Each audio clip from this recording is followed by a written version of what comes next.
Alvaro, Ernesto, Bulahan, Muduran, Present po. Cero, Present po. Cruz, Present, sir. Custodio, Custodio J, Dueñas, Gozo,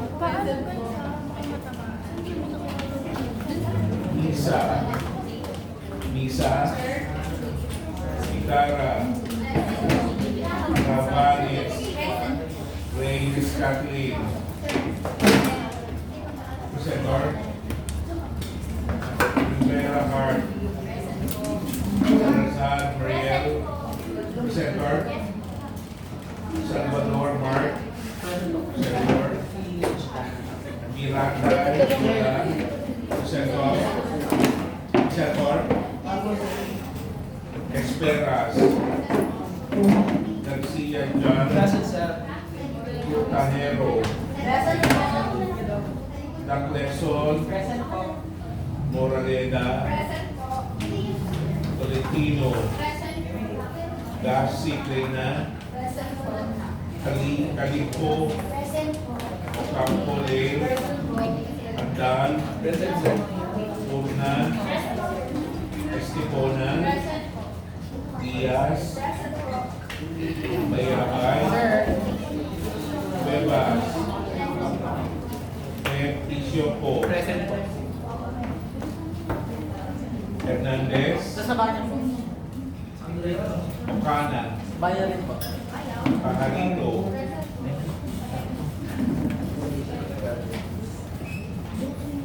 ilan ang presenter? Sir, Angin, sino pa? Bulan.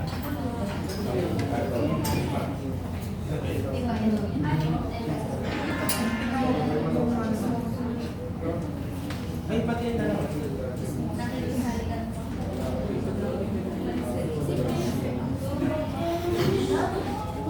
Speaker lang. Ina. Ano gusto pa yung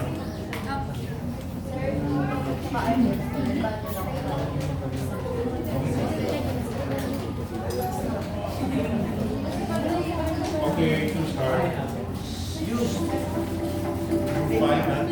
Group 5 na. Good evening, ladies and gentlemen. Before we dive into today's insightful seminar, let's go over for some quick reminders.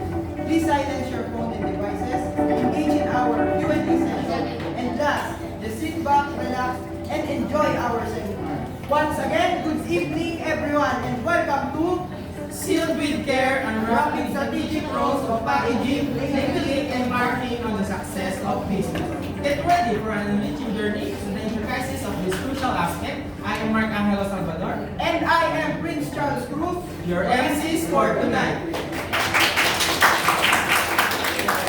So before we start, I invite everyone to stand up to set the tone for our event. Let us begin with a moment of reflection for the opening prayer, followed by the singing of our national anthem. Heavenly Father, we come to you today with humble hearts, seeking your guidance and wisdom as we begin this program. Lord, we ask that you would bless every person who has gathered here today, and that you will be present with us in a special way. We pray that this program would be a time of learning, growth, and fellowship for all of us. Help us to listen to one another with open hearts and open minds, and to support one another as we strive to serve you in all that we do. Please give us the strength and the courage to follow your will and to use the gifts and talents you have given us to make a positive difference in the world. We pray all of this in your holy name. Amen.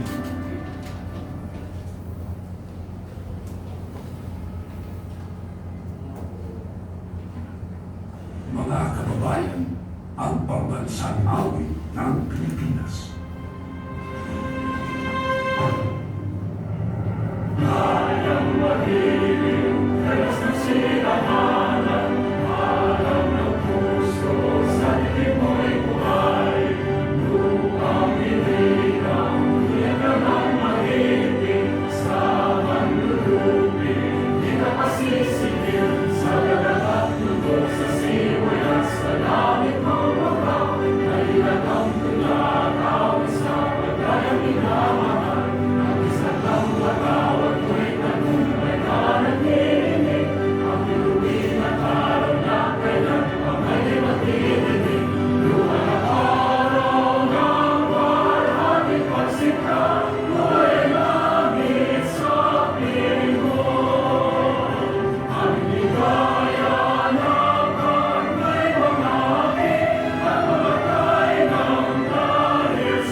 You may take a seat.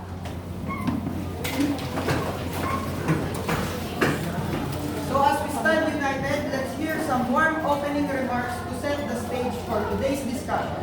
It's a pleasure to introduce our opening speaker, Ms. Juby Ann Mga Brura. kababayan, ang pambansang She is currently pursuing her bachelor's in business administration with a major in marketing degree at Cavite State University in Campus. She is not only a consistent academic achiever, but also a former member of Supreme Student Government in her high school days, showcasing early leadership and excellence.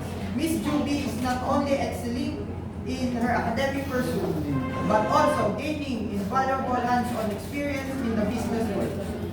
She serves as a team member at a Big Brew Salinas Bacoor branch. Ladies and gentlemen, please join me in extending warm welcome for our opening remarks speaker, Ms. Juby Ann Brura.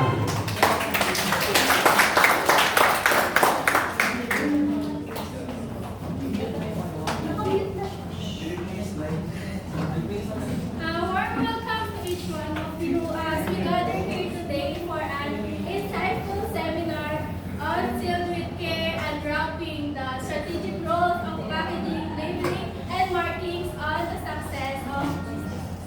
So I am truly delighted to see all of you here today to explore the multifaceted world of packaging, labeling, and markings and their integral components. We are in an era where the first impressions are crucial and consumer choices are influenced by many factors. The significance of packaging, marking, and labeling cannot be overstated. These elements serve as the face and voice of a brand, playing a crucial role in shaping consumer perceptions, fostering brand loyalty, and driving business success. In a few moments, we will go through the intricacies of effective packaging, the art of meaningful marking, and the science behind labeling that goes beyond just regulatory compliance.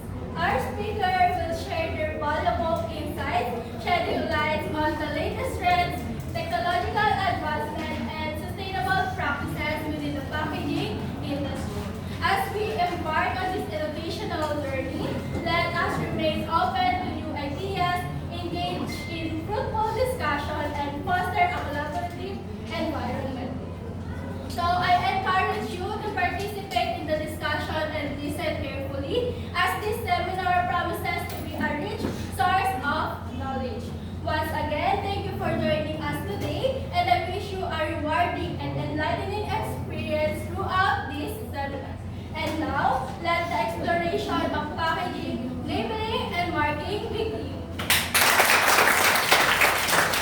Thank you, Ms. Juby, for that very warm welcome for all of us. Now, it's time for some fun icebreaker, and let's loosen up and create a welcoming atmosphere for our engaging seminar. For the mechanics of the game, get ready for a unique game quiz in our Test Your Faith game. with place paper under your chair.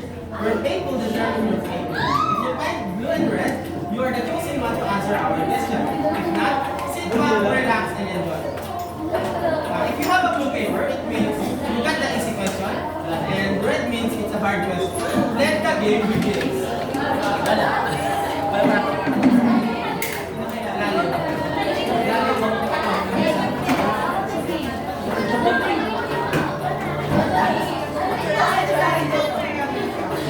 Nasalan ba kayo sa sinabi na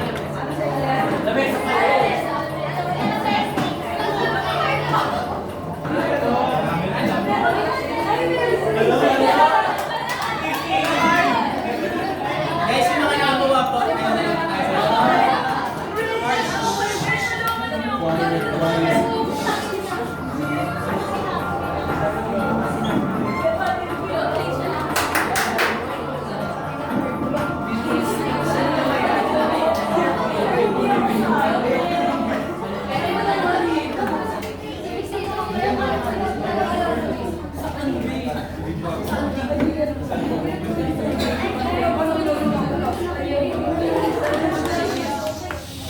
Quiet, please.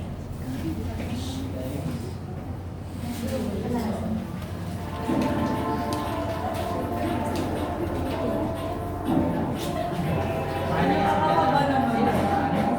ba nakakuha ng number 1?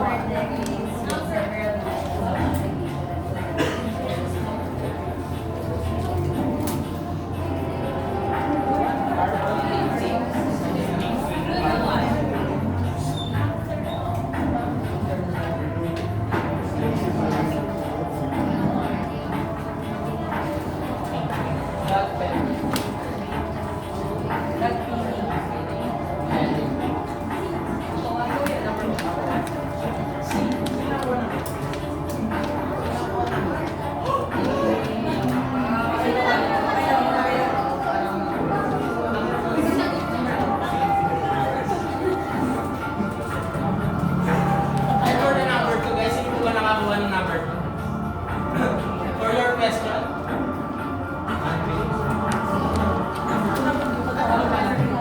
Anong sagot mo? Letter D. Tama po ba yung letter D? Oh, Kaya po, ibibigay namin ang inyong mga prize. wait lang. For, sino nakakuha number 3? First, sa kuya. Tama po ba yung letter D? Mamaya mag-ibigay namin yung prize. Sa next question na. For your question, the quality or stand of the product is displayed on the black. Letter A, brand label. Letter B, grade label. Letter C, informative label. Or letter D, labeling.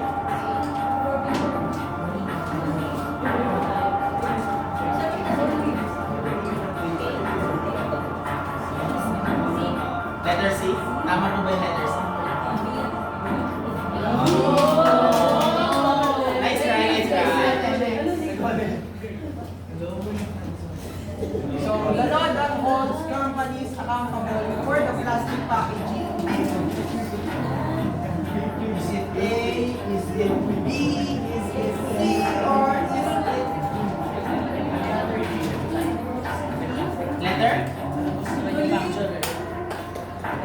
what is your final answer?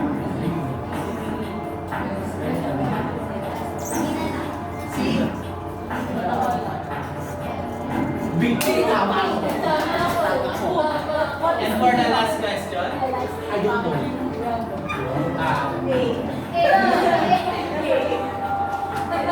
Hi guys. So we hope everyone had a little fun icebreaker. And now we will proceed for the main agenda for tonight's seminar. Without further ado, let's welcome our first speaker. And welcome esteemed attendees for today's seminar featuring a distinguished speaker in the realm of marketing management. Our speaker is a marketing management student with a track record of academic excellence, consistently earning honor throughout their academic journey. proudly graduated from St. Edward's Full Faith Campus, showcasing not only her dedication to education, but also her commitment to personal and professional growth. In addition to her academic achievements, our speaker has actively contributed to the campus community as a former club group director, demonstrating leadership skills and a passion for collaborative initiatives. Furthermore, she served as the class vice mayor, exemplifying her ability to navigate diverse responsibility and work effectively within a team. Let's give a big round of applause for Miss Kathleen Joy Emre.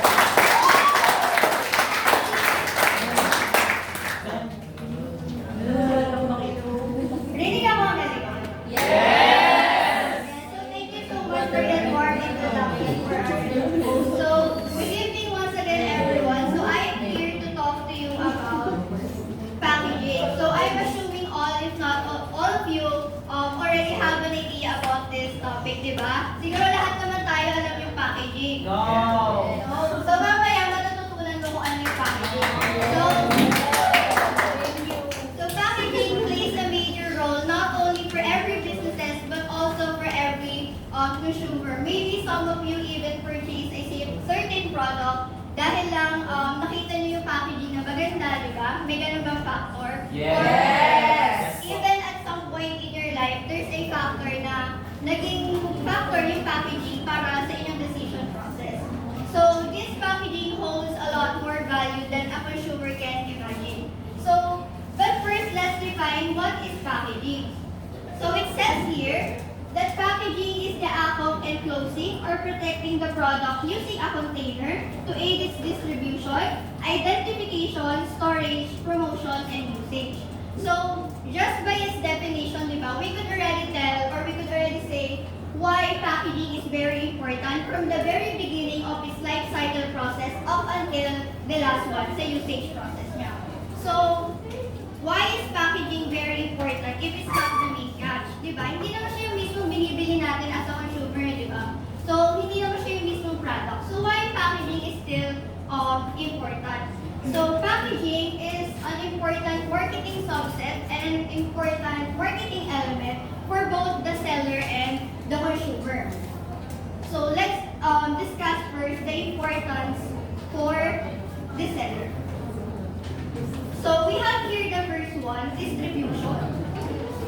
So, good packaging makes it possible for the seller to transport the product from the manufacturing unit to the final selling point and then to the customer. So, of course, we cannot transport or deliver a product without packaging, di ba? So, paano mo siya bibitbitin, paano mo siya itatransport to point A to point B? So, imagine, let's put it in a scenario.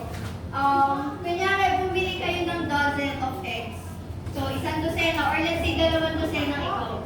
So, how would you transport those eggs without packaging or without an egg tray to hold them? Magagawa ba siya? Possible kaya? No! Hindi, di ba? So, or let's say, milk. Bumili kayo ng gatas. Without packaging, tingin nyo magagamit, madadeliver, or makakonsume nyo ba yung product? No! Hindi, di ba? So, with packaging, it is important to deliver products to the consumer and aid them in consuming the product. Next is storage. So, proper packaging helps the seller store and assort the products better. So, with proper packaging kasi, it avoids incidents like spoilage, spillage, and mishandling. So, that will lessen or even destroy the quality of the product. So, storage means may magpaglalagyan yung mga products na binibili natin from the market. Next is promotion, of course. So, packaging forms a vital marketing element that the brand uses to differentiate the product using attractive, colorful, and visually appealing packages and inform the buyer about the product's performance, features, and benefits. So, as I have mentioned earlier, diba, baka may factor sa inyo na yung packaging, yung naging reason kung bakit nyo siya binili or yung bakit nyo binili yung isang product. So, merong times na nakadepende yung decision nyo dahil sa mismong packaging ng isang product. So, having a decent and visually appealing packaging is important and nagmamatter talaga siya, especially to those consumer na very detailed sila or very big deal sa kanila yung isang packaging. So promotion, since may mga enterprises or businesses na ginagamit talaga nila yung packaging as a way of promotion or as a marketing strategy. Next is safety. So good packaging aids in product safety before it reaches the final consumer. So this is important since protection yung pinaka-main function ng packaging. So to deliver the products in safe conditions. Kasi sino ba naman ang may gusto ng unsafe na products, di ba? Wala naman. And we don't want to experience that. So it's not only applicable to perishable products, but also to other products like clothes na kapag without packaging, pwede siyang madumihan, mapunit, or masira. So, bago pa siya makarating sa mga consumer. Now, let's proceed to the importance of packaging for the customer. We have the first one, identification. So, help the customers identify the product and differentiate it from other products in the market. So, usually, di ba kasi, yung Tetra Pak, familiar kayo sa Tetra Pak na packaging? Yes. Yung sa mga milk, di ba, naka-Tetra Pak siya. So, usually, kapag ganun yung packaging na isang product, we could already say or tell na gatas yung product na yon or juices siya. Kasi that's their normal or that's their typical packaging. So, also labels in packaging helps in product identification and also brand recognition.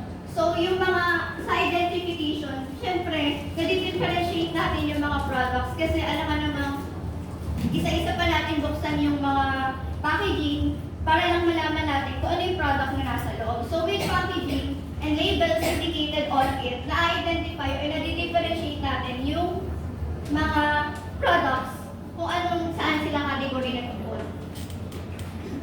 Next is usage. Forms a part of the product, aids in its usage and consumption. So packaging ensures the product would be at its best pace after arriving sa final destination niya. Kasi without proper packaging, bago pa siya magamit ng consumer, may chances na baka meron ng contamination or other bad substances that could affect the product's quality bago pa siya magamit ng isang consumer.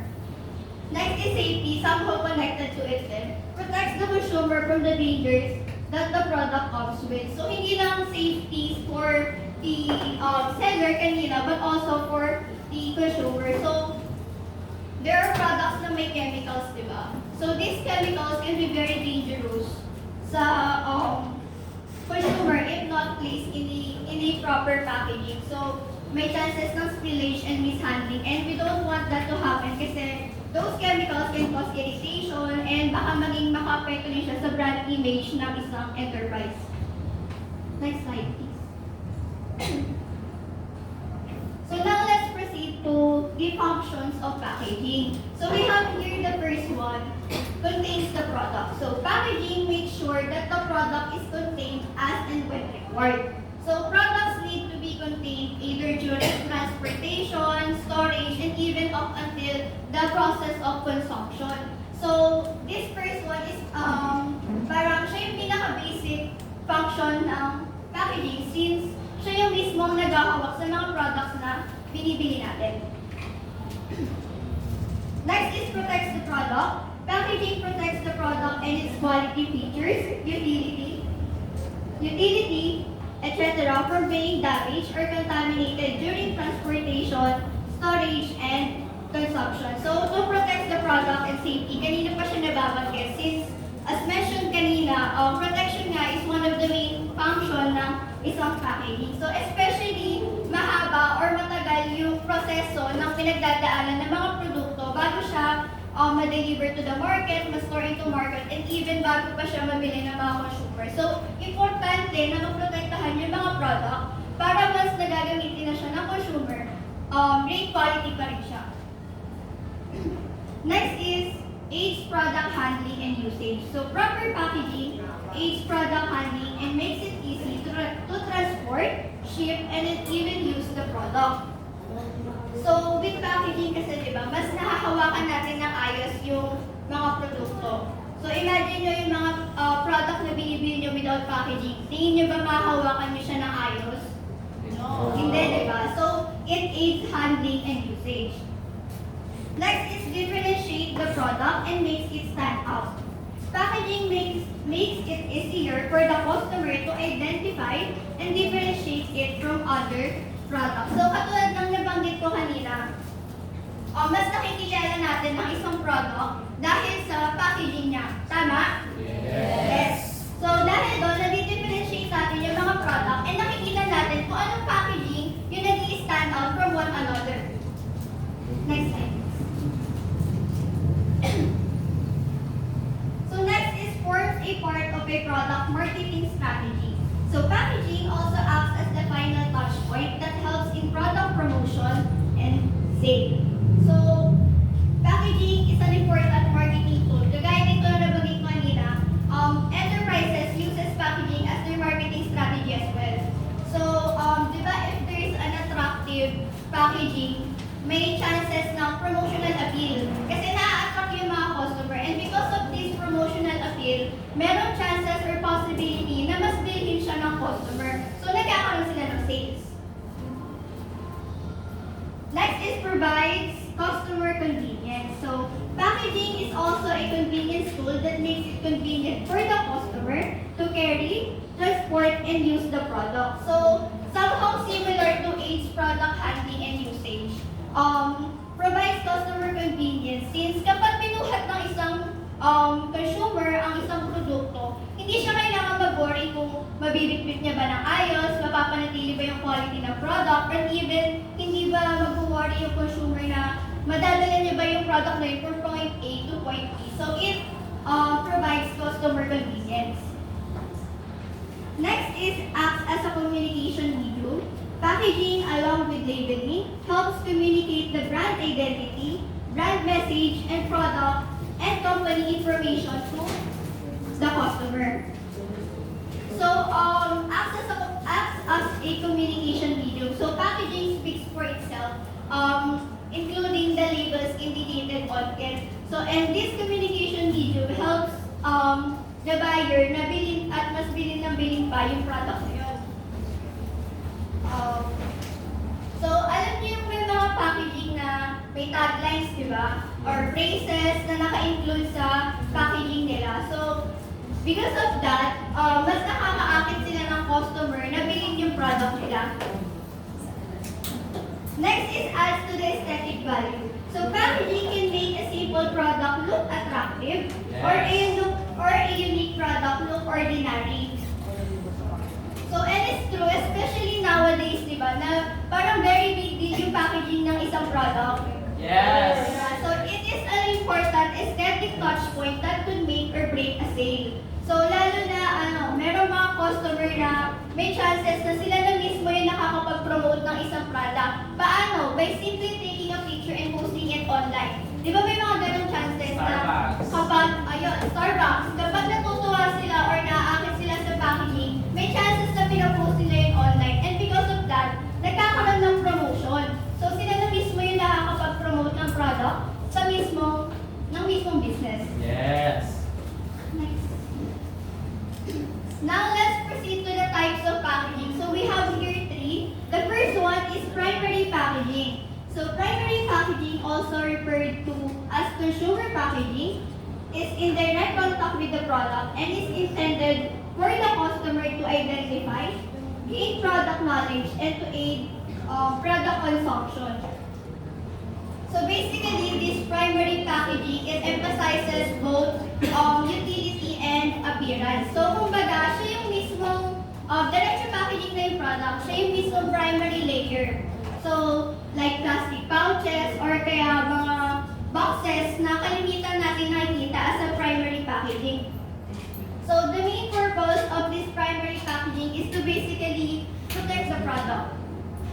So, for example, in beverages, ito yung mga water bottles, tin cans, where beverages can be stored in. So, or other primary packaging examples are yung plastic containers sa mga prutas. Di ba may ganun sa supermarket? Plastic containers for fruits or even composite cans for chips, yung sa mga lace na nasa ano sila. Yun, primary packaging siya. Also, this example picture sa PowerPoint natin, primary packaging, and also yung mga skincare products sa mga gloves, primary packaging din siya. Next is secondary packaging. So its main use is to group and hold together individual units of the product to deliver large quantities of the product to the point of sale. So secondary product, it collects smaller product units into a single pack, normally in dozen or half. Kasi meron mga customers na kung bumili sila bultuhan, di ba? As in maramihan sila kung bumili. So dahil yun sa secondary packaging, kaya nila mas nabubuhat ng mas mabilis yung mga products. So also, easier siya for inventories.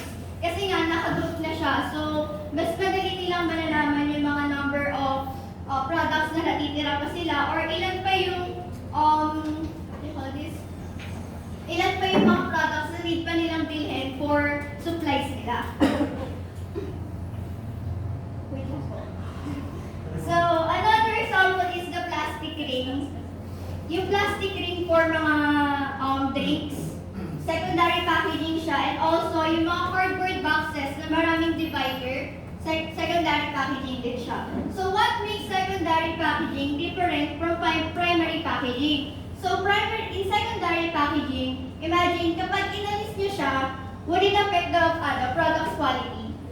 Hindi, di ba? So kapag inalis nyo yung secondary packaging, the product will remain the same. Unlike in primary packaging, kapag tinanggal nyo siya, or kapag nasira nyo siya or pinuksan, it can directly affect the product's quality. So yun yung pinaka-main difference nila. Yes. Next. Next is tertiary packaging. So also referred to as bulk or transit packaging, is used to group a large quantity of a particular product to transport it from point A to point B. So tertiary packaging normally for shipment of products na siya. For heavy loads and yung mga large quantities of product na siya. So, kunyari sa mga factories, naka-tertiary packaging siya. Example is the stretch wrap pallet. Itong nasa picture with cardboard boxes for easier and efficient shipping of products.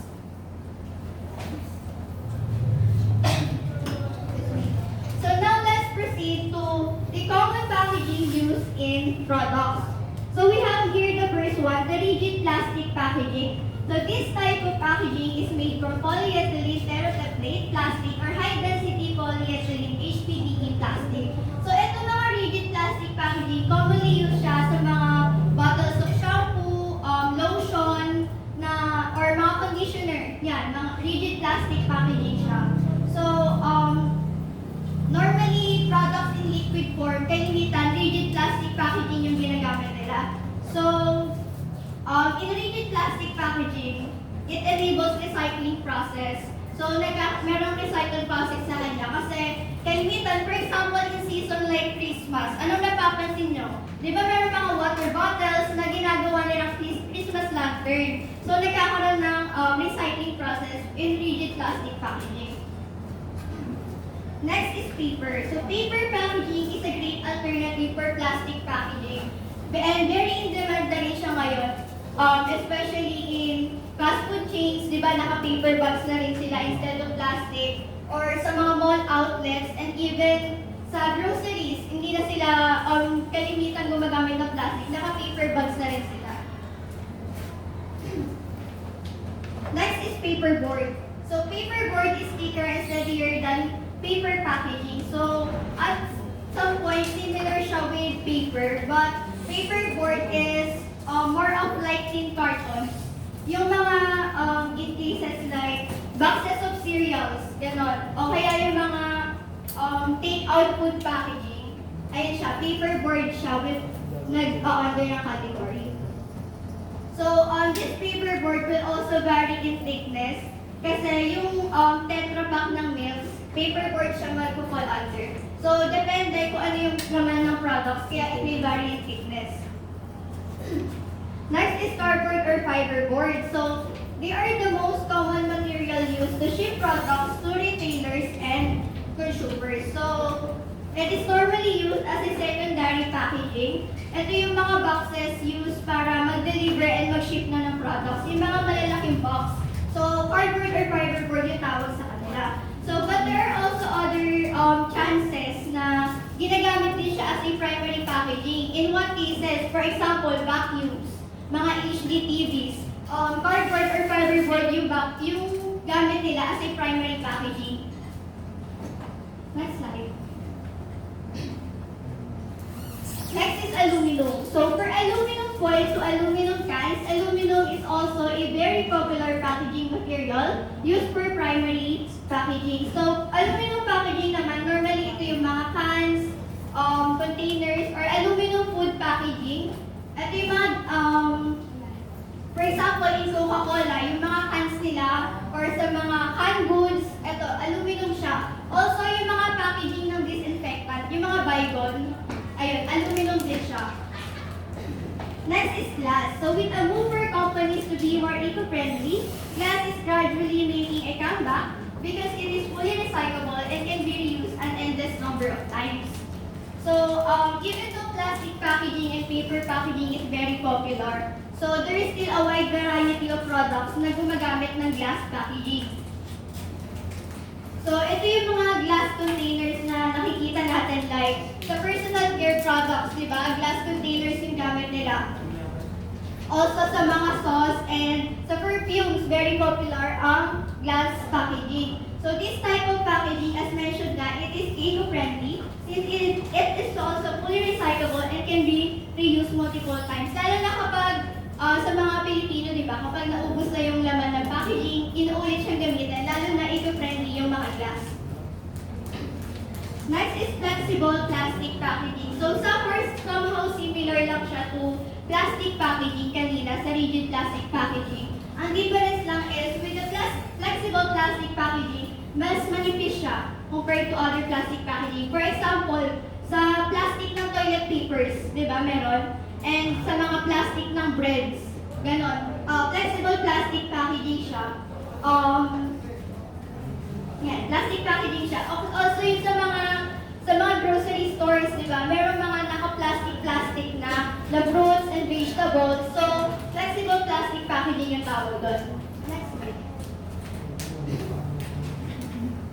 So we have now the advantages and disadvantages of packaging. So we have here the 4 advantages of packaging. It protects the product from any physical harm and damage. It helps increase sales as it adds to the aesthetic value of the product. It keeps the product hygiene by preventing adulteration and hampering. Some specialized packaging also prevents the product from going bad. So, to summarize na lang natin siya, yung 4 na to. So, basically, these advantages mainly talks about protection, sales, and then safety ng product.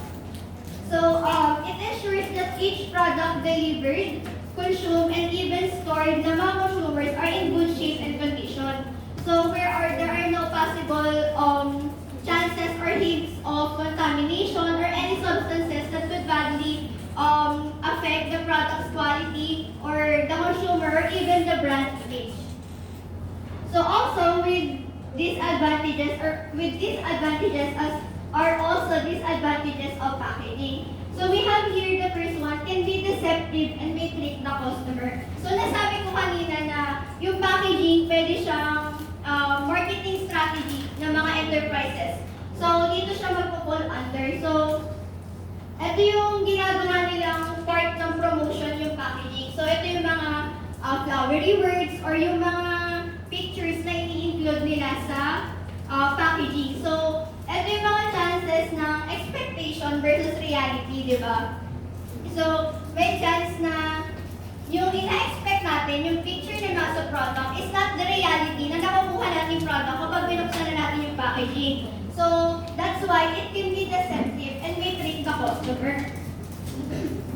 Next is it adds to the cost. Of course, binabayaran natin yung mga packaging na yan. So, kaya nga meron mga products na can be pricey. It's because we are not only paying for the meat product itself, but also for the other factors like packaging that goes with it. Next is it adds to the waste. So, and this waste can turn hazardous, especially sa environment natin. Lalo na maraming mga enterprise or businesses yung gumagamit ng plastic packaging. And alam naman natin yung mga plastic na to can be dangerous to the environment, lalo na if hindi siya na-dispose properly. Yes.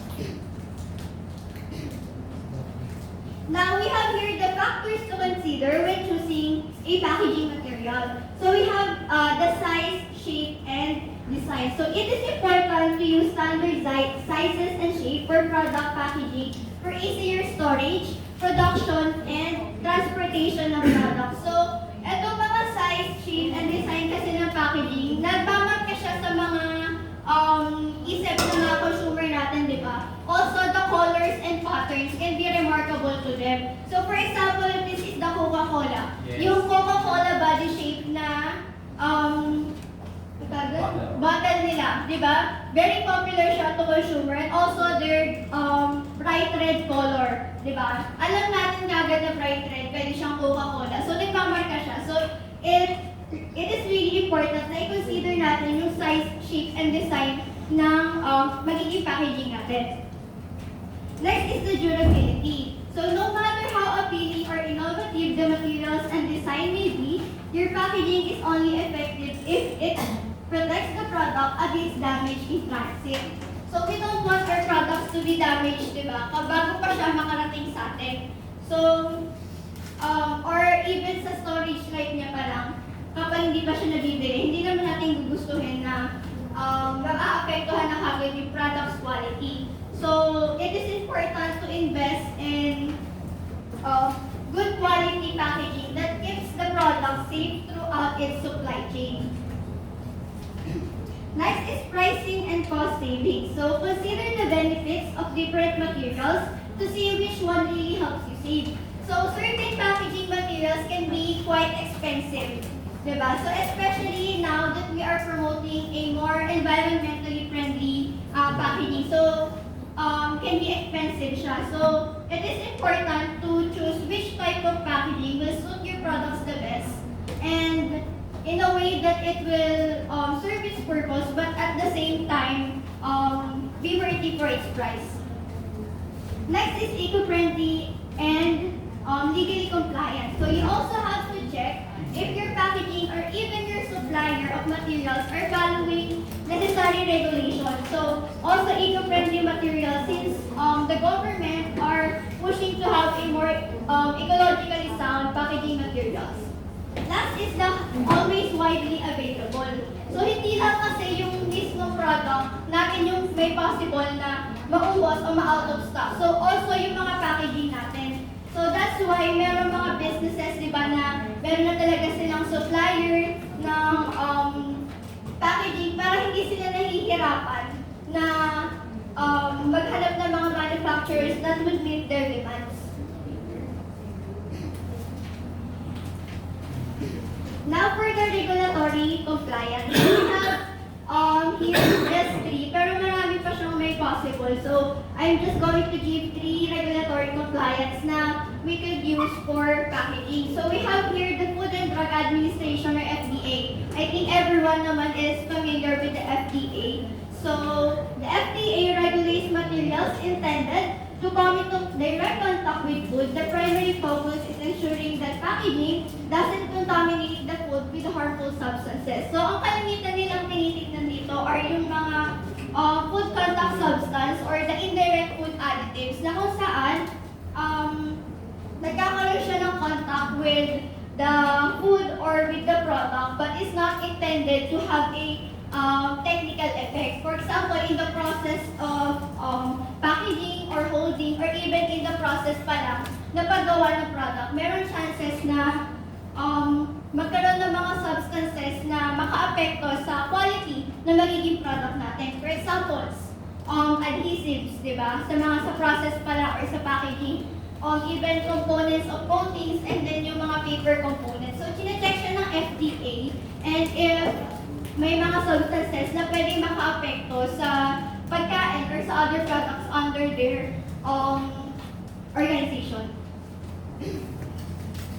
is Poison Prevention Packaging Act.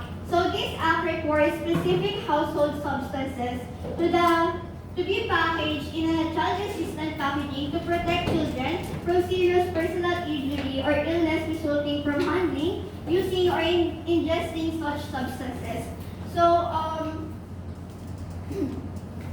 since meron mga products na can be very dangerous, lalo na sa mga kabataan na may possible na hindi nila alam kung ano yung product na hinahawakan nila or hindi pa sila ganun hindi pa nila ganun pwedeng maintindihan yung mga labels indicated on it. So, it is important na nasa maayos na packaging yung mga products, especially those products with chemicals that can be very dangerous to not only to children but also to other consumers as well. Next is model toxics in packaging legislation.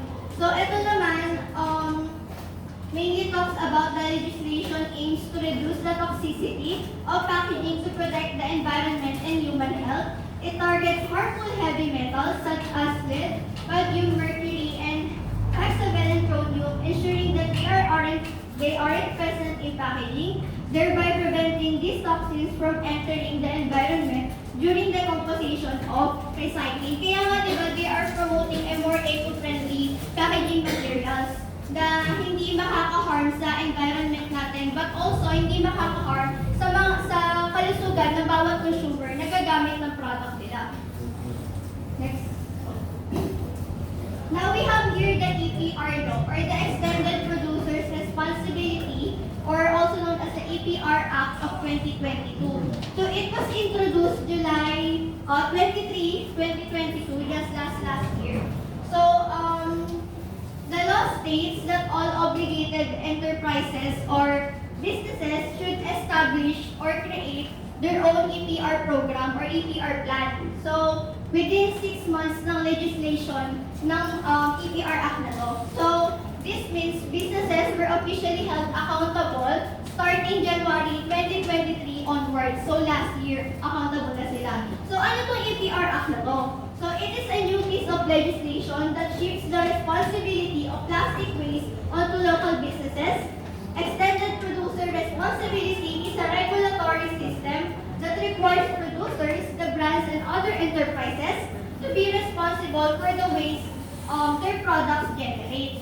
So, the law holds companies accountable for the plastic packaging they produce all throughout the life cycle of their product. So, before kasi, bago pa ang EPR law, businesses were only responsible sa impact ng production ng products nila. But with the EPR Act, all throughout the life cycle of the waste na maano nila as an enterprise.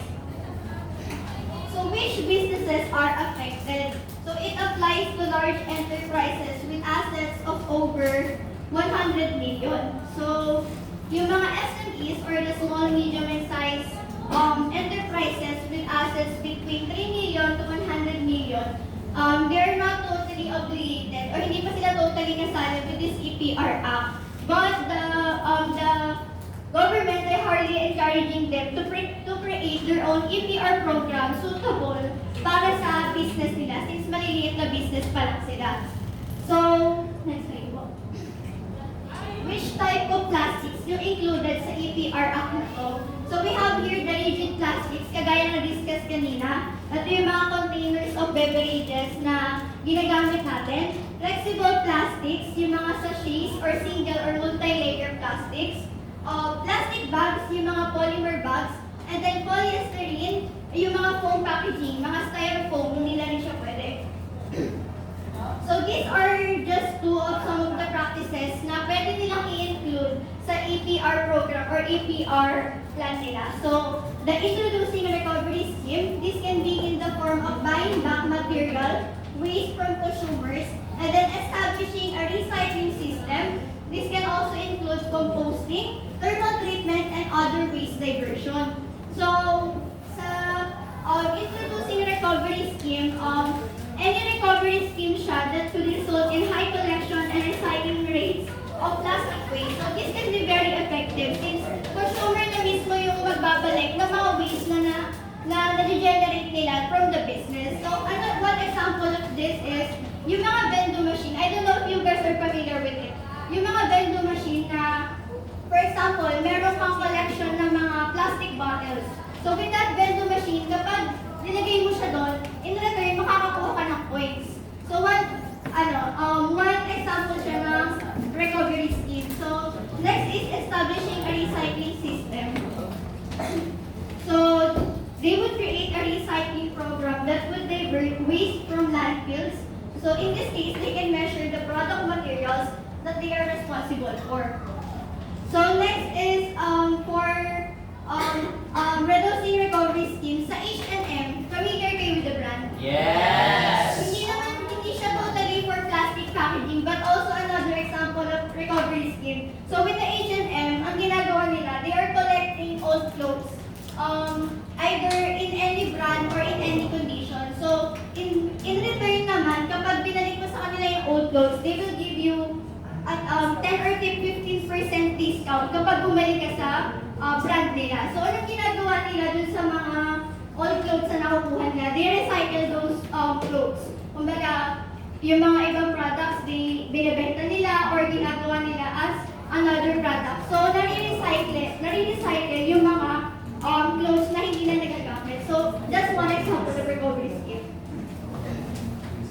So, I guess that will end my discussion about packaging, and thank you so much again for joining. Alright, thank you so much, Ms. Captain, for that very informative and engaging discussion. So, partner, by the way, tanongin kita, ano bang natutunan doon sa topic natin? Natutunan ko lang kung ano ba yung importance ng packaging and kung paano yung tamang package. Tulad ngayon sa sinabi niyo, may mga primary, may mga secondary, may mga tertiary. So, Kung ikaw may insights, syempre papaulin ba yung audience natin? hindi! Parang antok na kayo. Epe! Epe! Epe! Now it's time. Now it's time na makuha namin yung insights nyo about doon sa topic na diniscuss. Sino po gusto? First of all, I would like to thank our speaker for tonight for giving her knowledge and sharing the knowledge that she gained through over the years. So, isip ko ay kailangan importance talaga yung malaman natin kung ano yung kahalaga ng packaging when it comes sa pag-buy natin ng product. And as a consumer, kailangan natin consider yung safety, kalaya na discuss na natin ng speaker na which is nag-i-include siya doon sa packaging pala. Makikita natin yung safety natin as a consumer and also yung safety din na pala na bigay sa environment. Anyone? Sino po gusto magbigay ng kanilang insights? Ikaw po sa kanila. Sino po gusto magbigay ng insights? Yes. So, what I've learned from the first speaker is the significance of the packaging and also the different types and the laws incorporated with this topic. Wala na po ba kayo? I think the topic is very informative and very timely because we are, especially we are the marketing students and also, again, I will repeat, I think the topic is very timely and very useful, especially we are marketing students and also we are also consumer and also, not just consumer but some of us are sellers and magagamit natin yung packaging and yung knowledge and learnings na binigay ni Ms. Kat sa atin. And that's all. Miss Kesa. One thing that I've learned from this topic is that the significance of the packaging. As a consumer, it is important to be, as a consumer, one thing that really influences me to buy something is the packaging. Also, you would differentiate this packaging, which product is much better. So, it affects my decisions. And also, I've learned the importance of packaging, not just for the consumer, but also, the importance of the packaging affects the consumer, especially it protects the product. Thank you very much po sa mga nag-share ng kanilang message. And now, we have a special segment, an insightful message with a successful entrepreneur in the field. Let's delve into experiences and wisdom of our esteemed entrepreneurs. Now, let's brace ourselves as we invited a real entrepreneur to give us some message about the values of packaging.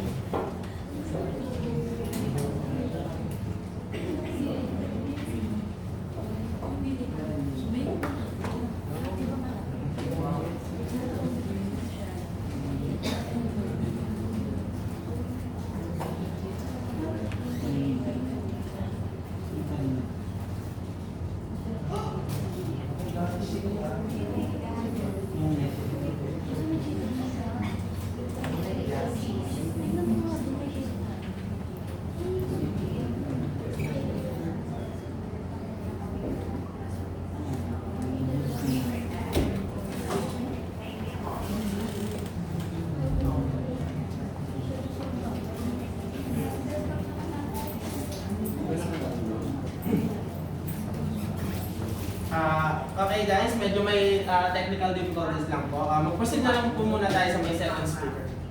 So, brace yourself for another round of enlightenment. Let's welcome our second speaker, Mr. Jolan Burata. He is a highly dedicated individual who is currently pursuing a Bachelor of Science in Business Administration with a major in Marketing Management.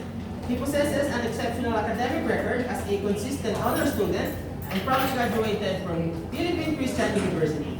His accomplishment extend beyond his academic achievements. He has demonstrated remarkable leadership abilities, having served as a former representative of the student government and showcased exemplary leadership skills during his tenure as a scout leader. His commitment to serving others and his ability to inspire and guide are truly commendable. Furthermore, he has been recognized for his outstanding contributions to research and has earned the prestigious title of Best in Research. This shows his dedication to academic excellence and his ability to generate valuable insights in the field of study. Once again, Mr. Jolan Burata, the floor is yours. Enlighten us with your valuable insights on labeling and markings. Hi everyone! Kasi na yung lahat dito, medyo pagod na yung maraming technical difficulties. Pero, I'm gonna make this quick na lang, pero in a fun way pa rin. May matutunan kayo for sure. So, ang ituturo ko lang naman sa inyo ngayon is how can we do marketing through labeling and markings. So, sino dito yung pala-order sa Lazada, Shopee, TikTok Shop, kung saan man? Yan. Sino dito yung mga pag-board, tinitingnan yung nutrition facts ng mga pagkain? Yan. So, ayan natin yung matatakal natin. So, lahat ba tayo dito, familiar sa TikToker na si SmartFit? Yes! Mainly yung context niya is about pag-measure ng pagkain, kung ano yung right amount of protein, carbohydrates na dapat intake natin, yung mga exercises na pwede natin gawin at home. And ang pinakagusto ko sa content niya is yung nagde-debunk siya ng mga slimming tea, yung mga ganon. Tapos nagbibigay talaga siya ng awareness about sa mga ganong tea na hindi siya tunay. More on lang siya, propaganda. So, papasok dito yung kung ano yung purpose ng labeling and marking, kung paano siya makaka-relate dun sa mga false claims na yun, and how can we understand the labeling.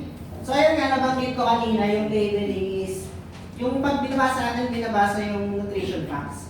So alam ko naman, kahit pag-board tayo, or kahit hindi tayo board, binabasa natin ito binabasa.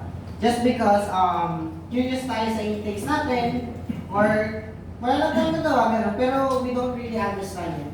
So, next slide. So first, ano nga ba yung labeling? The product itself is not identifiable about what it is, who made it, what benefit it provides, etc. So dito pa lang sa first bullet, masasabi na natin na hindi natin makikilala yung product without labeling. So ano nga bang purpose ng labeling? Ito is para ipakilala yung product, o ano yung contents, what are the raw materials, sino gumawa, basically what makes the product, the product. Next.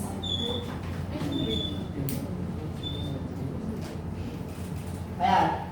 Merong labeling makes it easy for the consumers to be aware of what products they are buying and whether or not it is suitable for them.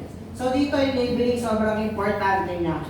Sabi dito, in-enlighten niya yung consumers sa kung ano yung binibili nila. For example, sa medicine. Di ba, alam niyo yung tempra na gamot ng bata? Yes! Diba nakalagay na ano lang to, suitable lang siya for age above 11, parang gano'n. And then pagdating natin ng 13, kailangan natin i-take yung tablets.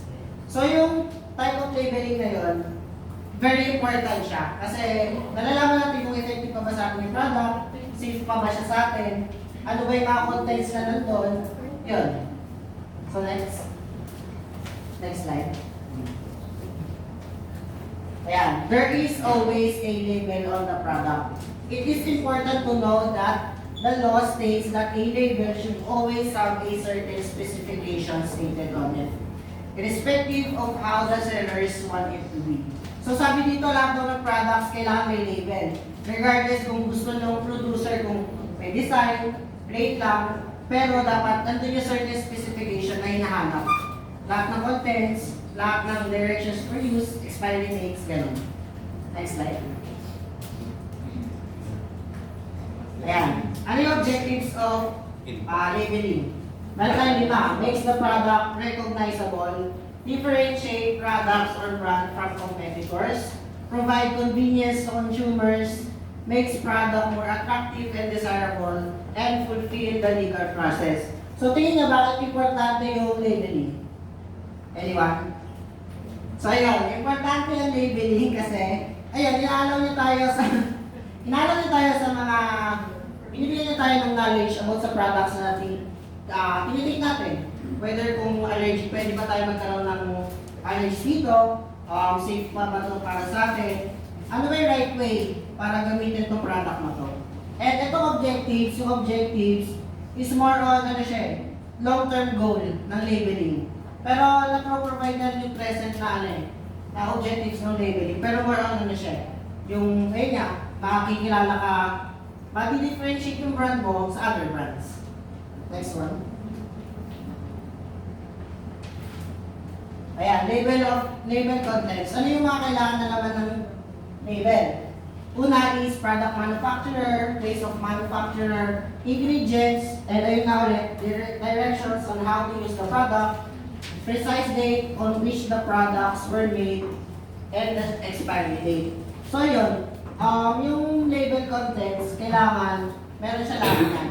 Ayun yung parang pinaka-basic na kailangan yung laman. Pero pwede ka mag-add on ng kung ano pa yung mga important detail na kailangan alam sa product mo. So, yung FDA plays an important role when it comes to labeling. Alam niyo naging issue sa Sumi sunscreen? Opo! Lahat ay nakarelate doon. Ayun, di ba alam natin na very profitable yung business nila? And talaga kumikita. Not until someone made an awareness about the product. Hindi pala siya FDA approved. So pag may mga ganung issue, lalo na mga product na nilalagay natin sa balat natin, and direct siyang napupunta sa katawan natin, parang very sensitive topic siya since alam naman natin na it can cause irritations. And because na marami siyang sales, kahit walang masyadong nag-research, bibili talaga yung tao kahit hindi niya masyadong chine-check kasi maraming good reviews And then kapag nagkaroon siya ng allergies, wala na siya magagawa. Kasi maraming good reviews. Kahit mag-bad review siya, wala, bibenta pa rin yun. So good thing talaga na meron tayong mga content creators na nag-debunk sa mga false claims and sinasabi nila kung ano yung mga mali at tama. Tama. So next one. Types of labeling, meron tayong 3. Brand labels, grade labels, and informative labels. Yung pinaka-basic is yung brand label. The name of the brand appears on the brand label. So paano natin malalaman kung ano yung brand label sa product label? Let's say for example, ano yung chippy na chichirya? Yes. Yung chippy, hindi ayun yung brand label niya Ayun yung product label niya. And then, yung brand label niya is yung Jack and Jillian. Next one is grade label. Yeah. The quality or standard of product is displayed on the grade label. ang mabibigay ko sa inyo example dito, para madali na lang, is sa damit. Di ba yung mga etiquettes ng damit nakalagay yung type of cotton, kung fabric ba siya, ano yung mga detergents na pwede gawin, gamitin, ano yung types of wash na pwede natin gamitin sa kanya hindi. Isa siyang type of label na tinatawag natin grade label. Kasi nakalagay din yung type of material, ano yung grade niya, or sige para mas madali, sa itlog, di ba merong organic egg, and yung egg na puti, na which is yung sa mga free range na, ano ba tawag, spring? Basta spring chicken, yung puti ng itlog, gano'n. Ayun, type of grade label siya kapag nakalagay na organic, and yung isa hindi organic. Pwede na rin natin siya consider as grade label kasi na i-differentiate natin kung ano yung organic and label. And last one is yung informative label. Information about the contents of product, their instruction, directions for use, price, performance, manufacturing date, and expiry. O basically na lang to.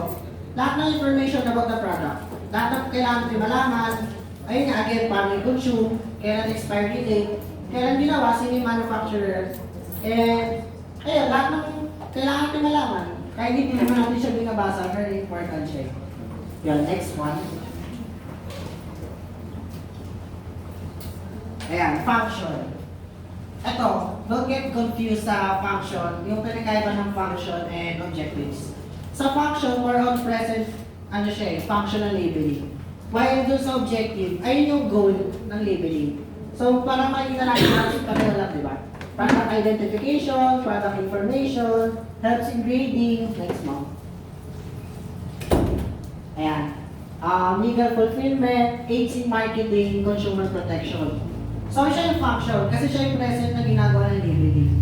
Wherein doon sa kanina sa objectives, siya yung goal ng labeling. Yan.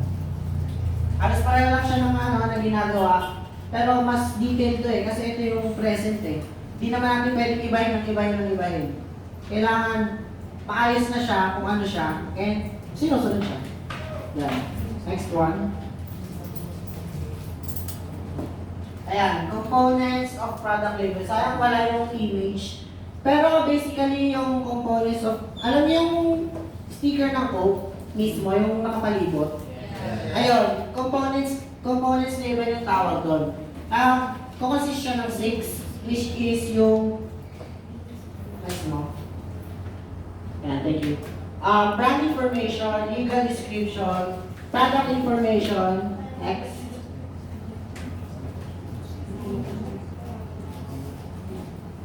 Marketing communication, company information, and identification marks.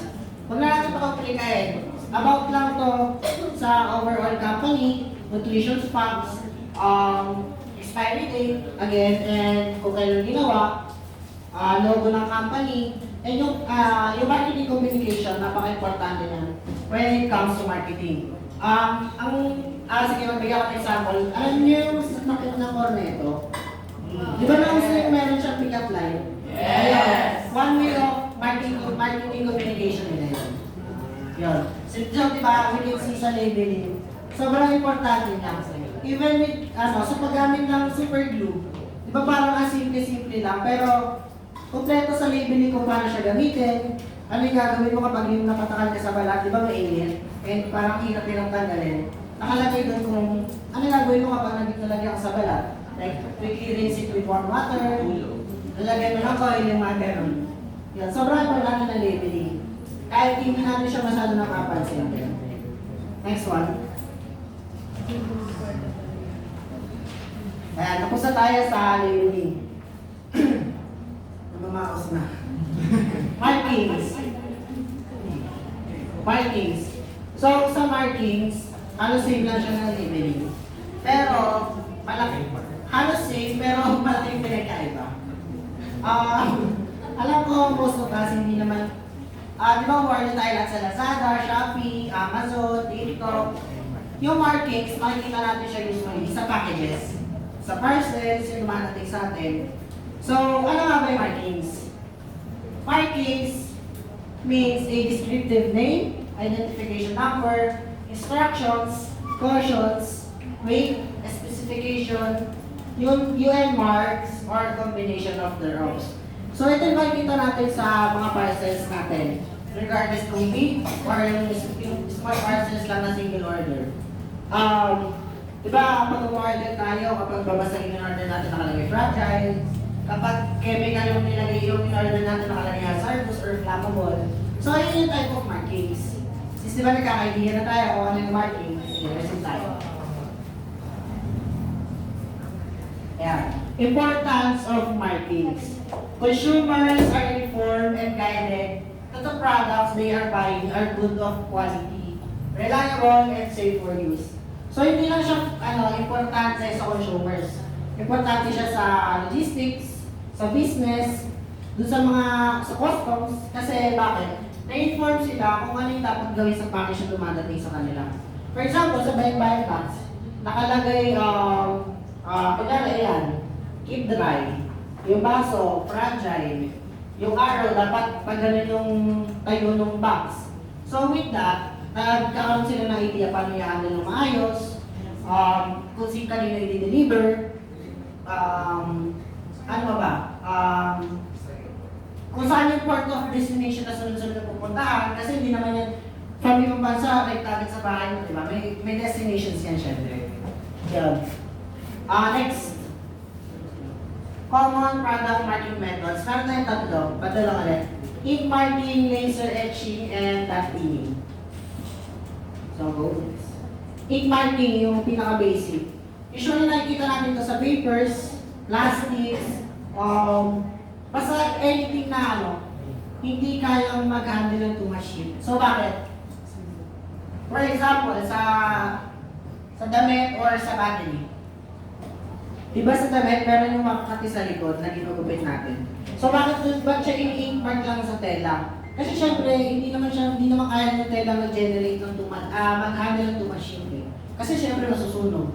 So, ang ginagawa natin, in-ink mark natin siya sa tela, and tinatay natin siya sa cotton. And for the batteries naman, ginagawa in-ink mark din sa sticker, and then dinidikit dun sa battery. Yung tinutok lang natin, tinutok lang. Kasi syempre battery yun, kapag ginamitan natin ng laser etching or dot pinning, it can explode. Yan. Next one is, laser etching. Mainly ginagamit siya sa metals. Nakikita rin natin siya sa plastics, pero ang purpose na is to provide a smooth finish.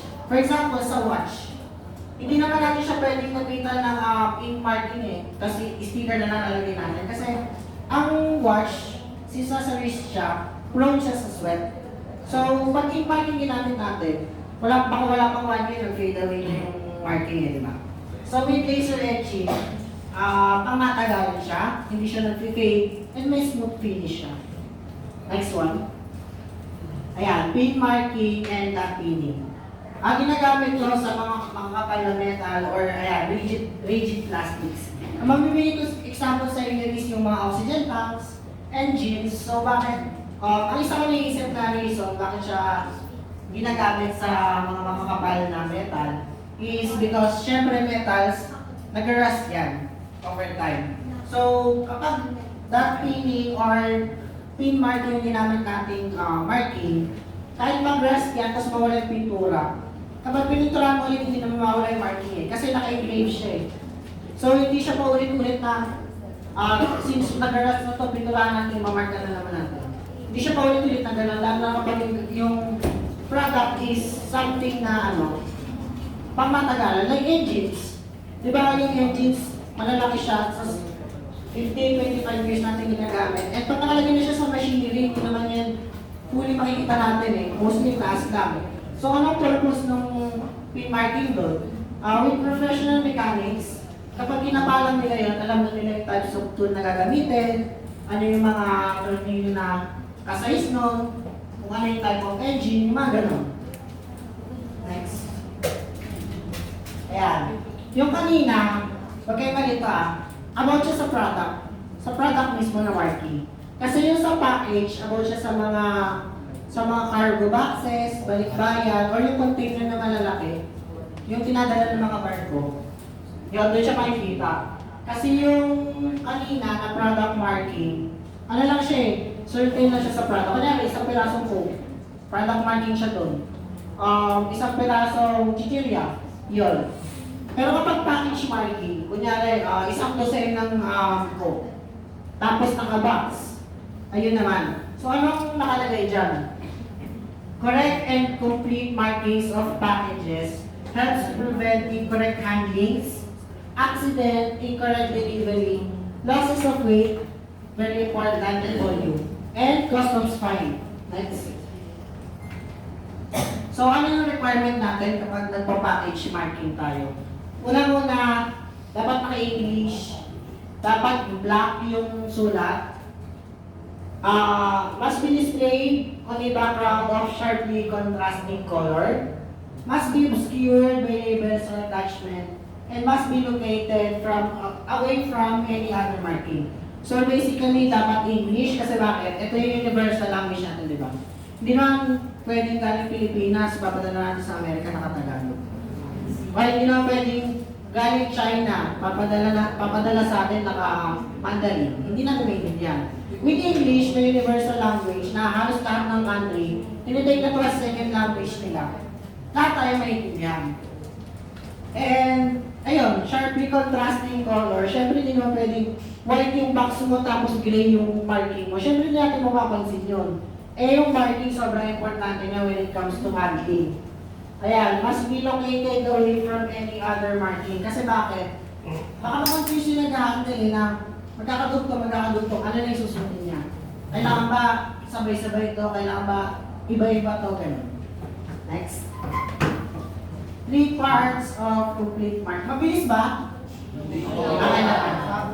Shipping mark, dito una. Identification mark, identification number, or receiver's order number, parang tayo dito. Total number of items in the complete consignment, number of packages in the consignment, place and port of destination. Dahil nga, kagaya sa nabanggit ko kanina, nakalagay sa package marking natin, pangalan ng receiver and ng sender, order number, kasi bakit nakakatulong din siya sa inventory, kung pangilan siyang order, ang total number of items, related yan sa weight. Kasi, for example, order ako ng 20 pieces of Coke. Ang weight niya is 20 kilos, kunyari lang, ano na. Kung hindi naka-indicate yung total number of items, yung weight lang, pwedeng bawasan yun eh. Tapos, dagdagan na lang ng pampabigat. Siyempre, receiver din naman niya alam, kasi tama naman yung pumasok na weight eh. What if ayun talaga yung ginawang package ng seller? Siyempre, di ba hindi siya aware? So, kailangan kapag may total number of items, may number of weight din. Ayan, number of packages in consignment and place and port of destination. Kagaya na sinabi mo kanina, hindi naman galing ibang bansa renta natin sa tulong. May mga places of, destination. Di ba pag umorder tayo nakalagay, your package arrive at Cavite, yung mga ganun. Kasi point to point siya. So, next one is information mark. Medyo confusing siya, pero ang tandaan lang natin sa information mark is more on necessary information about the product or the package. Whereas sa shipping mark, more on information about sa shipping itself. Again, sa information mark sa product or sa package, shipping mark sa shipping. So last one is handling instruction. From the word itself, handling, kung paano siya i-handle ng logistics, kung paano siya i-handle ng customs, and yung mga common markings sa makikita natin, let's say flammable, hazardous, recycle, keep dry, fragile, yung mga gano'n. Basically, paano lang naman siya dapat alagaan. Kunyari, walang marking na nakalagay ng fragile. Siyempre, nag-a-handle yung package mo, dadagalan na lang yan eh. Eh di mababasa yung product natin. Pero with proper markings, magiging aware yung handler or yung logistics na this product is fragile. Siya dapat yung nasa taas, so hindi siya mapapatungan o mabibigat. Or kapag flammable or hazardous, hindi naman pwedeng hawak na lang ng hawak yung mga nagsiship eh. Kasi what if poisonous siya? Hindi siya nag-wear ng proper gears. Siyempre, di ba, it can cause injuries sa kanya. And it can provide din ng protection sa consumer. Kasi what if umorder siya ng multiple packages, hindi niya alam kung ano yung dumating. Kasi dumating pala hazardous or chemical na bawal na maamoy. tapos wala nakalagay na marking, binuksan niya lang siya ng face mask, di siya nag-gloves. Pwede siyang mamatay dahil doon. Lalo na kapag hazardous yung chemicals. So ayun lang, para sa labeling and markings. I hope you enjoy and ayun, nag-enjoy ako aking Big round of applause for Mr. Jolan Barata. Thank you so much for that insightful discussion. And now, para naman sa ating mga audience, it's your time again to get your key takeaways from the discussion. So, sinong gustong mag-share ng mga key takeaways nila?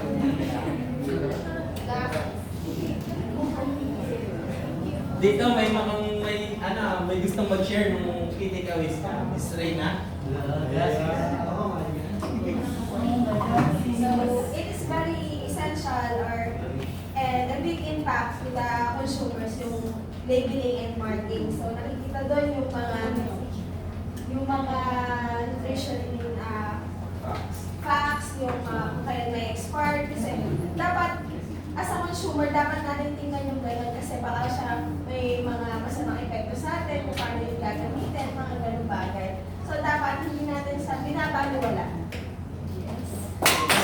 Okay, guys. Sino ba gusto mag-share ng mga key takeaways nila?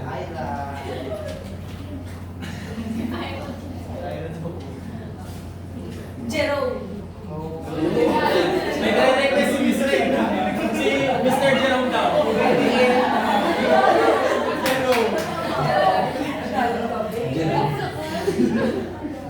So, kaya sabi ni Gassi, syempre important yung magbabasa natin ng mga labeling or yung markings sa isang product. Syempre, hindi naman natin pwede sugal yung natin, yung health natin, lalo na sa this pandemic, nasa pandemic era pa din tayo. So, Thank you so much, Mr. Jerome. Sino pa gusto mag-share ng mga key takeaways?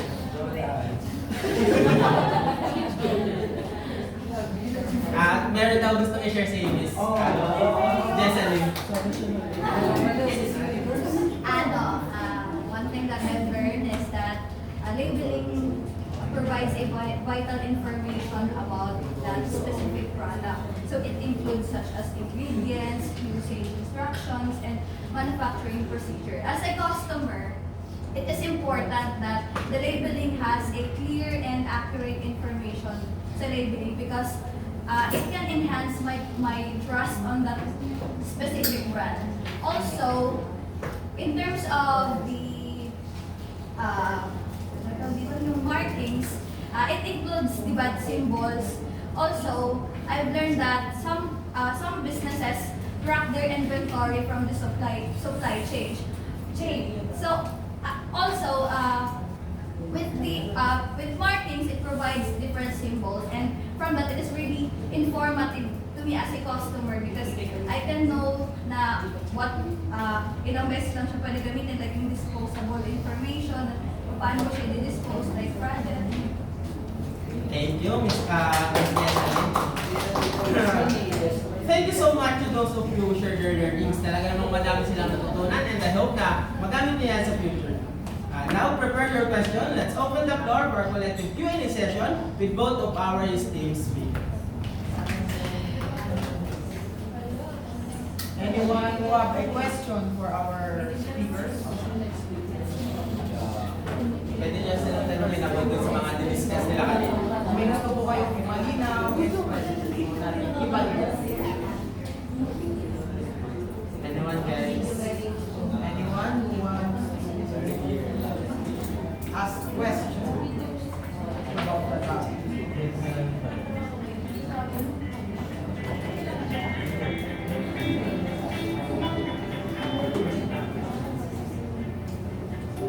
So guys, mukhang clear naman yung mga diniscuss ng mga speakers natin.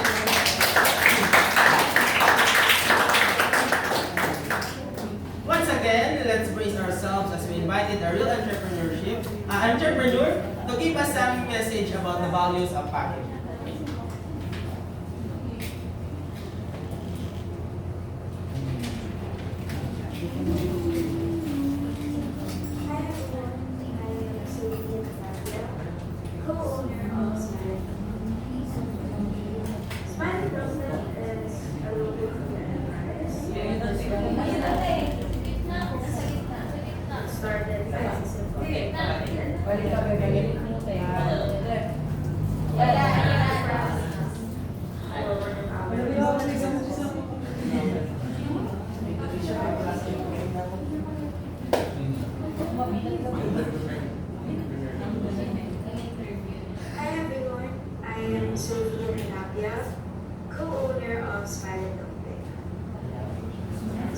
Unwrapping is a local food enterprise known for serving a variety of local dishes. It started as a simple food project.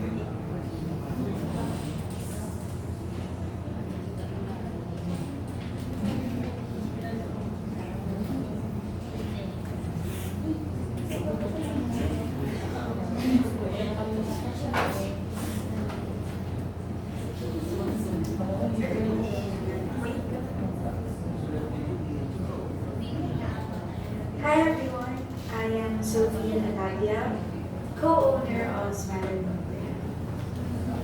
Smiley Dumpling is a local food enterprise known for serving a variety of local dishes. It started as a simple food project in 2022, requirement shop for one of our business courses before. And it became successful naman. So since then, we've been attending events as one of the booths. When it comes to packaging and labeling, paper bowls of different sizes, yung ginagamit namin. Una pa lang talaga ng pag-inihan na namin na paper instead of plastic yung gagamitin namin para mas eco-friendly. Tapos, paper plates and paper bowls, mas napili namin yung paper bowls and figured na mas convenient siya, especially since most of the time, nililake out ng mga customers yung orders nila. Paper cups naman, for the with this, then we provide paper bags with pick-up or maraming order nila. For labeling, we print out stickers ng logo namin with a line underneath para ba na lang sulatan ng name nila or lang kung bibigyan na lang. Pinaka-promotional label namin yun. Then, isa-isa siyang dinidilig namin sa packaging. For us, very important in packaging and labeling kasi somehow it's part of the entire experience ng customers natin. For instance, kapag hindi maayos yung pagka-pack ng or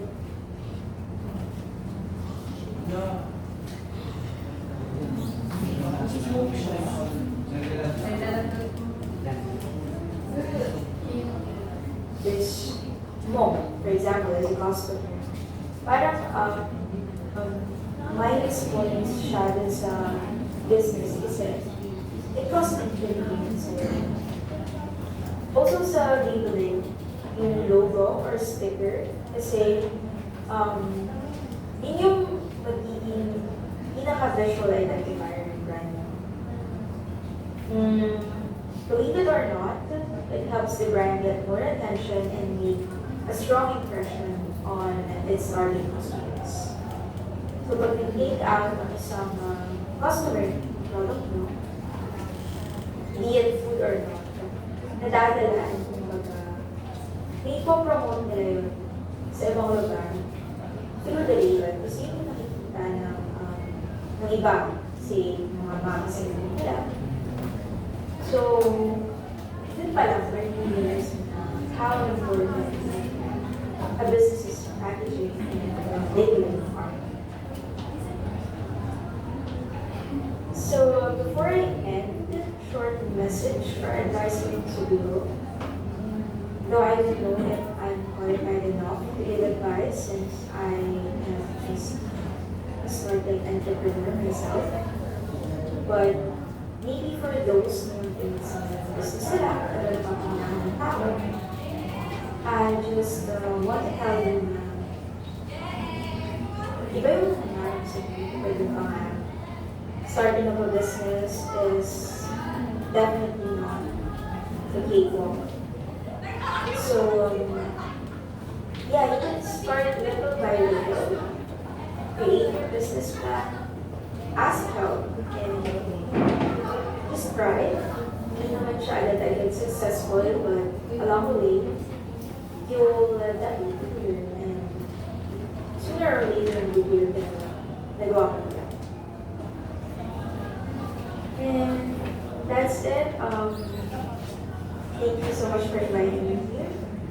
I hope my words have been helpful for you all. Have a great day, guys.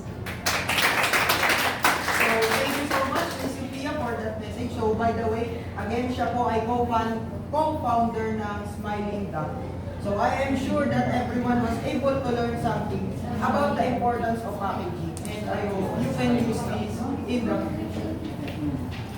So now, it's time to recognize and appreciate the efforts of our speakers. We will now proceed with the awarding of certificates.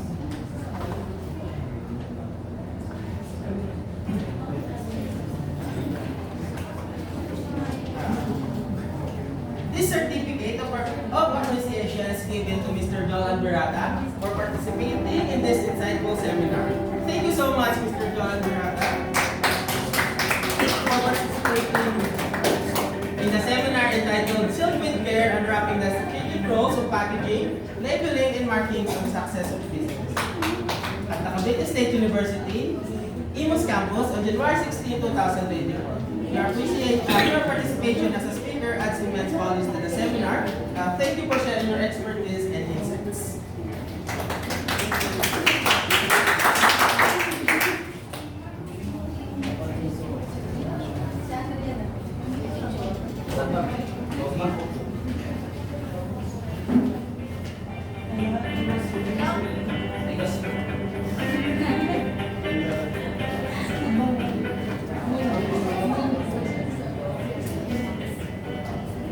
And now, the certificate of appreciation is given to Miss Catherine Joy Reyes for participating in the seminar Sealed with Care, Unwrapping the Strategic Roles of Packaging, Labeling, and Marketing for the Success of Business. Imus Campus.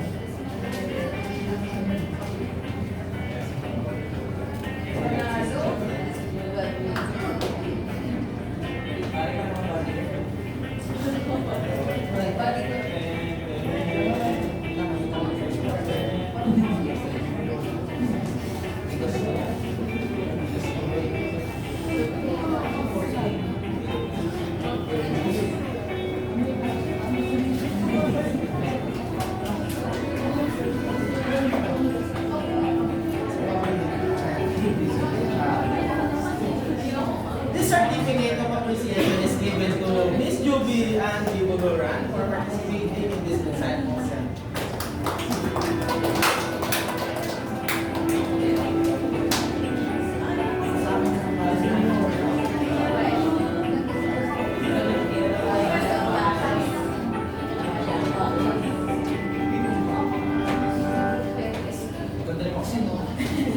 The certificate of appreciation is given to the Group 1 for participating in this insightful seminar. And guys, yung mga nakipag-participate po pala din sa may icebreaker kanina, pwede po silang dito para sa prize nila.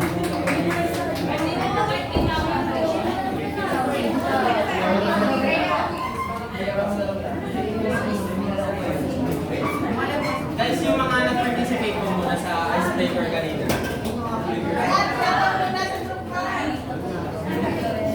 Participate mo naman.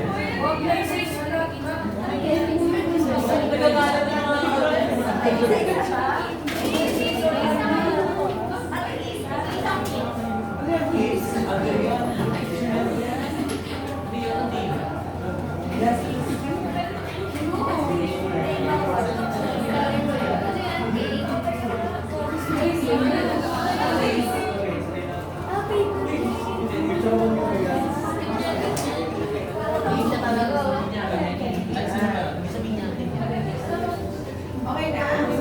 Sige,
Thank you so much once again, guys. Thank you so much sa mga nag-participate in the seminar namin.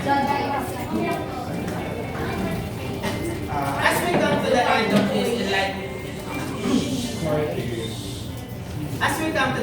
this enlightening seminar, let's reflect on the key takeaways and express our gratitude. And now, to formally end this seminar, it's our pleasure to call in front of our special guest, Mr. Norberto Rayupa, for closing remarks.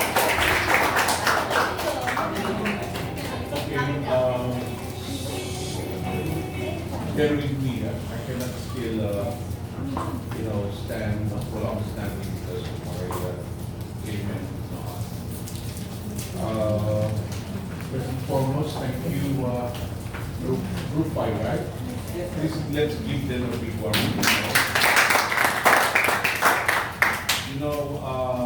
I admire the effort made by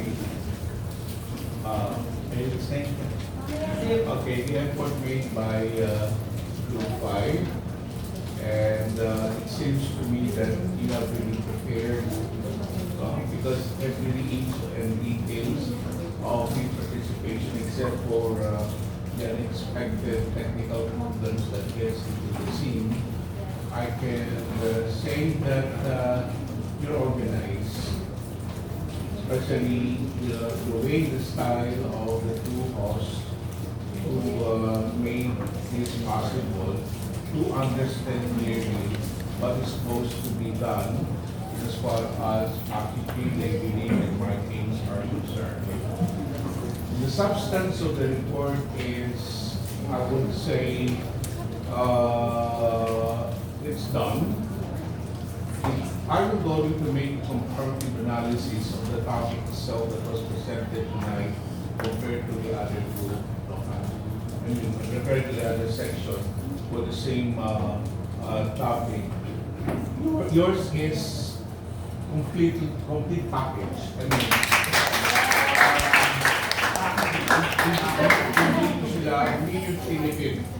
Hindi yung tinipid aspect ng the three very important things. Of course, it's what we said as a marketing student. This is very important and these are all familiar, right? And most importantly, of course, the two speakers. I love your presentation because even though you're reading it, but it was well supported by the different examples that you have just presented. Congratulations to both of you. So, and of course, the support given by the two ladies. So, which means to say that everybody really works for the betterment of the topic. So, I think they deserve another round of applause.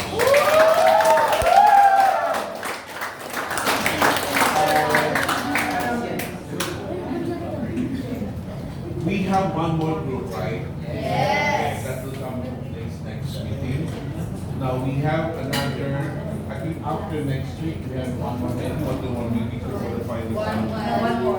Okay, I will, so it's my turn because there are some topics that, not intentionally perhaps, but I guess we're just going to add more spices, no? That would be the coverage of to be added to other coverage of the final examination. Now, the final examination is scheduled to start from January 29, if my memory was serve right, until February 8. Okay. So since our schedule is on the Tuesday tayo, diba? So if it is 29, so 30 ating examination. So again, bring to me as a white paper and black pen, and also that will be the deadline for the submission of your report, no? in writing, including the USB. I hope that you were able to record your presentation. Okay. So that I will going to expect to be submitted also on the day of our final examinations. Okay. So So thank you, and as I said, you have learned with me last time, no? How many online class we have? One or two? One lang naman. Okay, so thank you, and thank you also for your prayers, because I'm recovering, although still here. Hindi pa rin ako makapag-sapatos, hindi pa rin ako talaga pwede tumayo ng mga ganun. Okay? And above all, give me another lesson. Might be almost 6 days in the Manila Medical Center to Catholic New Year. And ang mahal ng pagkatanda mo, it came me to pay 140,000 on my bill last night. But the whole day I'm a senior, and with ill health, so that 140 became 110. Okay, so ano pa rin, dito pa rin, no? So thank you, and congratulations again, group.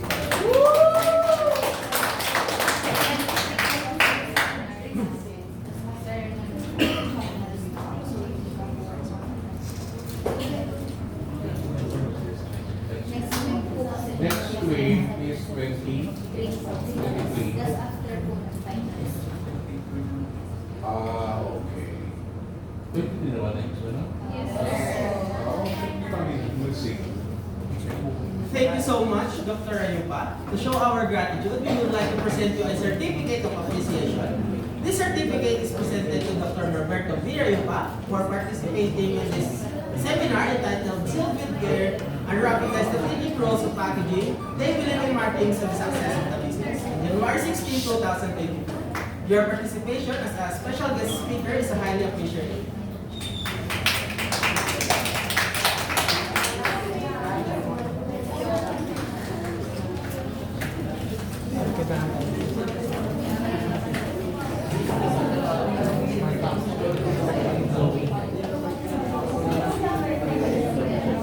Hi vlog! Welcome to my guys!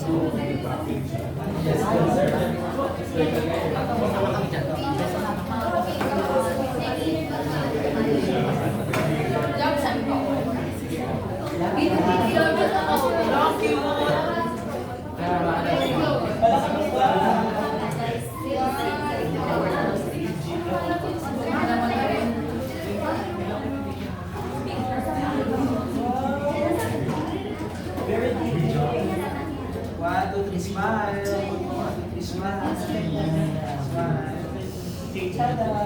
Chada. Okay, picture of all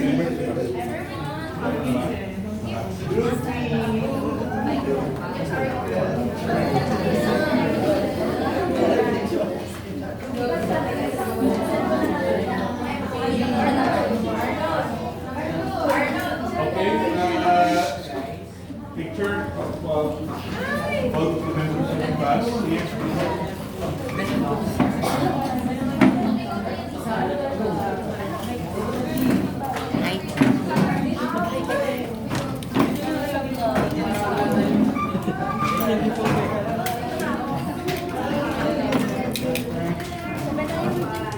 Let's go. Hi sir!